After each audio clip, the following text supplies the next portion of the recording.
Hello everyone, my name is Heather and welcome to the channel Bookables and welcome to another monthly reading wrap up. So July is over and I read, surprise, surprise, 8 books. Probably in the last like 4 or 5 months, I will say I have read 8 books. It seems to me where I kind of average 2 books a week, and so that equates to 8 books. So here we are.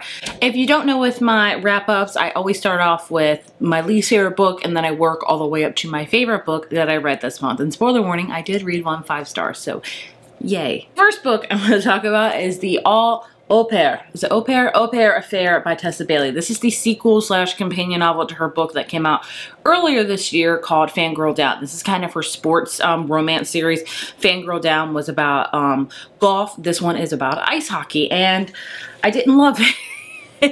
I don't know. I think maybe I'm kind of falling out of love with Tessa Bailey. I just seem to not have, I can't tell you the last book of hers that I really truly like loved other than Reborn Yesterday, and I'm definitely in the minority of that one. A lot of people don't like that one. I loved it, but I just haven't loved her books recently. I don't know. I feel like they're kind of all kind of cut, copy, paste, but that's just me. That's totally my feelings. But either way, this is about 2 characters as always. It's Tallulah and Burgess. Hopefully I said that right. Burgess is a professional ice hockey player. He also is a single dad. He has like an 11-year-old daughter and he needs an au pair nanny. You know what I'm saying? And that where is Tallulah comes in. Tallulah was the best friend of our main character in Fangirl Down, Josephine. And so this is very much Grumpy Meets Sunshine again, like the first one. Burgess is very grumpy, focuses on his work. Tallulah brings out the light in him. It's overall cute. It's just nothing new or like really amazing that I read about. It does talk a lot about previous trauma in Tallulah's case, so I did appreciate it for that. But overall, I would give it a 2.5 out of 5. It like wasn't horrible writing, horrible romance or anything. I just feel like I've read it 1,000 times before. Maybe I'm kind of growing out of a romance phase. I'm not quite sure. It is what it is. Those are just my personal feelings. Poop in the mouth. Moving on to Cross the Line by Simone Soltani. I believe this is her debut novel, if I'm not mistaken. This is another sports romance. Only this time it's about Formula 1 racing, which I've never read a book about. I'm not really interested in the whole racing aspect, but it was interesting reading about the team dynamics, about scoring, placing, how scary it is with crashing and things like that. So I did appreciate it for that. Again, this book follows 2 characters, Dev and Willow, and they've known each other since children because Willow's brother, I forget his name, is Dev's best friend. And they've always kind of had this yearning crush for each other. And then 1 year ago they kissed, but they've never talked about it since. Now Willow is kind of back in the fold because she's looking for an opportunity to be into the sports marketing world. And Dev's like, my personal image on social media is really flailing right now. So can I hire you and help me? And so of course when that happens, feelings start emerging. They've had this like unrequited love for each other for years, and it finally comes to fruition. And again, it was okay. Again, I don't know. Maybe just romance isn't doing it for me right now. I don't know. Maybe I'm in a romance funk. There hasn't been a ton of romances like lately that I've just loved and devoured. That could be a case of it's not you, it's me. You know, this was overall cute, 3 out of 5. I would recommend it, especially if you want to learn more about Formula 1 racing and things like that, because it was interesting in that regard. 2, you guessed, another romance. Maybe I just need to try a different genre for a while. I don't know. The Match by Sarah Adams. So this is actually her very first published novel, and she has been picked up since, and she's kind of releasing, I believe, I forget what series this is called. I want to say like it happened in Charleston, I want to say. But it got picked up, and so she's re-releasing and extending her previous books. And this is her first one in that got released. And this is about, you guessed it, 2 characters, Evie and Jacob. This one I did like. I give it a 3.5 out of 5. I just love Sarah Adams. It's clean romance. It's super cute. It's just like kind of a piece of candy that you just want to keep eating. It's just so sugary sweet. That is the best way to describe her books. But Evie has epilepsy. If you don't know about epilepsy, a lot of times people pass out and have seizures, and there's nothing you do to control it. It just happens. There's probably science behind it and things like that. But Evie has that, and she also has a service dog who she loves named Charlie. And so she really loves the service dog industry. So she actually works for this place called Southern Paws or something. And so her whole job, it's like a nonprofit thing to match people with disabilities to a service dog. And in comes in Jacob, whose daughter unbeknownst to him, applies for one of these dogs, and Evie meets her and Jacob kind of have a very tumultuous first meeting, but eventually the whole book is about kind of Evie training and getting another dog, I think her name is Daisy, and that's so cute, ready for Jacob's daughter, who also has epilepsy. And it's just really great. It talks about epilepsy. It talks really about the love of service dogs. As a dog lover, I also love service dogs. They provide so much and they are so smart. Like, before Evie would have a seizure or pass out, her dog could sense it and made sure that she was in a safe space. He made sure she had a water bottle. He made sure there's this button to press that would call somebody so she wouldn't be alone. It's just phenomenal what they can do. So I love the fact that it touched on the service dog industry, of how important and how valuable they are and how much greatness. And it doesn't have to be just a physical disability like epilepsy. I've seen a lot of autistic kids even have service dogs. I think that's amazing. You know, you have dogs that are trained with PTSD, things like that. They're just amazing. So I think the reason why I love this so much is because it was kind of a love letter to service dogs, which I really love and appreciate. So if you want that, and if you just want a lot of dogs in your books, because hello, me. This is a great one for you. We have Business Casual by B.K. Boris, and this is the fourth and final book, supposedly, in the Love Light Farm series, which is one of my favorite small town series. This one is all about Nova and Charlie, and they are both siblings of previous characters in other books. So Charlie is the sister of Stella, who was our main character in the very first book, and Nova is the sister of Beckett, who was our main character in the second book that I still haven't read. I've read the first and third one and now the fourth. Did I do them out of order? Absolutely, but it is what it is. Either way, this one was super cute. Nova is a tattoo artist and she's opening up her own tattoo parlor in, I forget what the place, Inglewood? It's a very small town, very Stars Hollow-esque. They have a phone tree where they gossip. They have a bakery. They have a Christmas farm. It's just like, let me move in there and stay forever.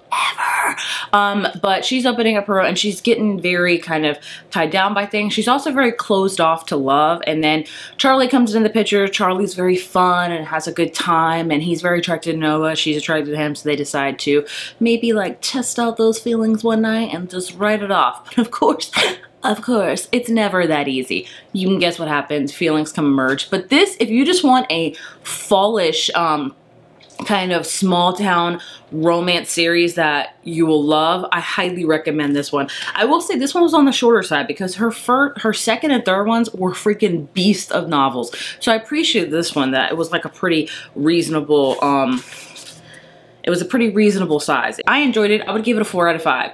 I still think my favorite in the series is Love Light Farms, just because of the Christmassy vibes it has. It's just stunning. But they're all really, really good. Maybe I'll do a whole series review when I read the second one. Moving on. Next up, we have The Lost Story by Meg Schaefer. So if you don't know, this was one of my most anticipated reads of the entire year, because The Wishing Game by the same author was my favorite book of last year. So this one is her sophomore novel, and she has kind of put it in a trajectory that she's going to write kind of classic stories with a twist, or like kind of a homage to them. So The Wishing Game was kind of an homage to Roald Dahl's Charlie and the Chocolate Factory. The Lost Story is an homage to The Lion, Witch, and the Wardrobe by C.S. Lewis. I do not have a physical copy yet, so please forgive me. We follow a multitude of characters. Will I butcher this? Absolutely. I do have a review of it, so I'll link that up here. But basically, we have many, many years ago, like 15, 20 years ago, 2 teenage boys got lost in the Shenandoah National Park, or woods of West Virginia, which is a very important feature. West Virginia is very prominent in this story. So if you want a book about West Virginia, check this one out. But they get lost, and 3 months later they like appear out of nowhere, and no one knows exactly where they've been. It's kind of a big mystery. And then we pick up many moons later when they are all grown up. Jeremy is now like expert at finding like missing girls that like go missing. Either they've passed away or they've been lost. He just kind of has this gift. And him and Raph don't talk anymore. And now there comes the picture. She was adopted. Her adoption mother died, and she just learned that she had a half-sister that she never knew about. And she also learns that her half-sister also went missing like 20 something years ago in the Shenandoah Park. So they all three get together to go back in the woods and go to this magical place. And it's very much, you can tell where it's gonna go, but I give it a 4 out of 5. It didn't have the same feelings for me as The Wishing Game. I liked the first half much more than the second half, but it was a good sophomore novel. The Wishing Game just had more like just oomph to me. I connected with it more, I feel like, but this was a good one. I just wanted to love it more, but didn't. But nevertheless, I would recommend it, especially her writing is very beautiful, vivid imagery and settings, amazing. Next up, we're gonna go with It Had to Be You by Elijah Jane Brazier. This is a mystery thriller that I fell in love with. I also gave it a 4 out of 5. This is a Mr. and Mrs. Smith steamy version. So basically we follow two characters, Eva and Jonathan. They meet in the sleeper train and they hook up, and then you think, that's it. You learn that they are both assassins. Neither of them knew this when they hooked up. Now, 6 months later, Eva gets an assignment. And what's her assignment? Oh, to off Jonathan. But first, she's got to do some recon first to discover him. And so she does that. While she's doing that, what do you know? He gets a job and it's to off her. And so the whole book is a will they or won't they kill each other or hook up. It's just... It's a lot more steamier than I was expecting. In fact, I would say if they took the steam part out, I would dare give this book a 5 out of 5. That's just me personally. And I just didn't love it for that. I think it was just a little too much. But I love the fact that they were both assassins. They both were like, I want you, but I kind of want to kill you, but I still want you. It was just a fun time. If you just want a fun thriller time, to not read much into it, but just a kind of constant twist and turn game of two assassins, I would highly recommend checking this one out. Again, there's a lot of steamy times in it. If you want to skip over it, wouldn't blame you. I have my very first ever Ellen Hildebrand novel, The 5-Star Weekend, and I gave this one a 4 out of 5. Not 5 stars, sorry. Really good. I enjoyed it. So we follow a slew of main characters, but at the heart of it is Hollis. Hollis is in her mid-50s. She has this very popular cooking blog, like Cooking with Hollis.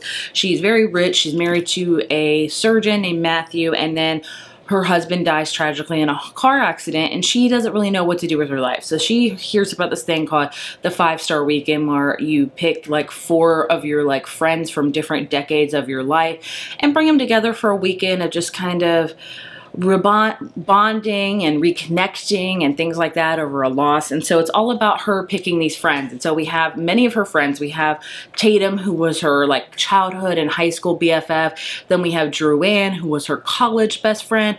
Then we have, I forget her name, Brooke, who was like her when she had kids. Their kids were best friends, so they became kind of best friends. And then we have a brand new girl that she met on her blog. And so they all come together. I tell you what, man, these women were catty. They were all vying for Hollis's love.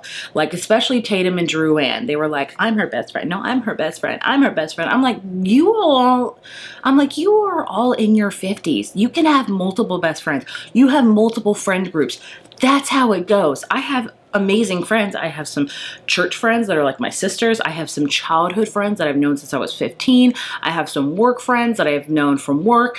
I have them in different pools, much like everyone else does in life. You know what I'm saying? You can't hold a best friend hostage and be like, you can have no other best friends. It's me and me.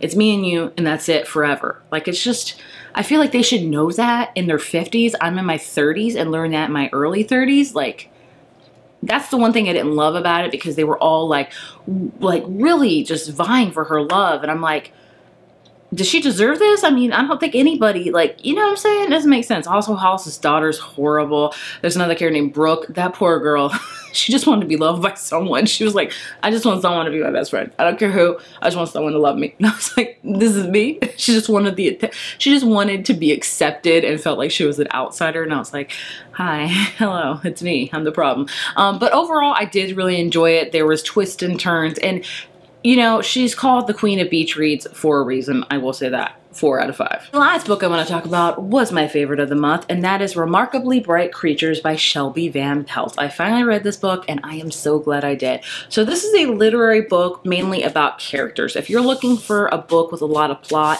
this is not it. This is all about a character, I forget her name, Tova, who is 70, and she works kind of overnight in the local aquarium near the Puget Puget Sound, sorry. And she basically just like mops the floors every night, cleans the trash cans, all that kind of stuff. She's always talking to the fish. And then she, you know, starts talking to the giant Pacific octopus named Marcellus, who can coincidentally escape his enclosure and go around the aquarium because octopus, somebody pronounced that correctly in my last video, are insanely intelligent. In fact, you get his point of view in this book as he develops this relationship with Tova and notices things that she doesn't notice. It is all about her with, she's lost her husband, she lost her son at a young age, and it's just a beautiful character exploration. I loved it so much. I would highly recommend it if you want to love an octopus. Like, goodness me, like they are just so intelligent and so amazing. And you'll just fall in love with every character in this book, hands down, no secret about it. But again, it doesn't have a lot of plot. It's more of a character exploration and things like that. But 5 out of 5 for me. I loved and adored it. There you have the 8 books I read in the month of July. Overall, pretty solid reading month. Maybe in August I'll switch it up and read some different genres because romance, I don't know. It just is, I don't know what it is right now. Maybe it's me. I don't know. Probably it is. As always, thank you so much for watching, and I will see you in my next video. Bye.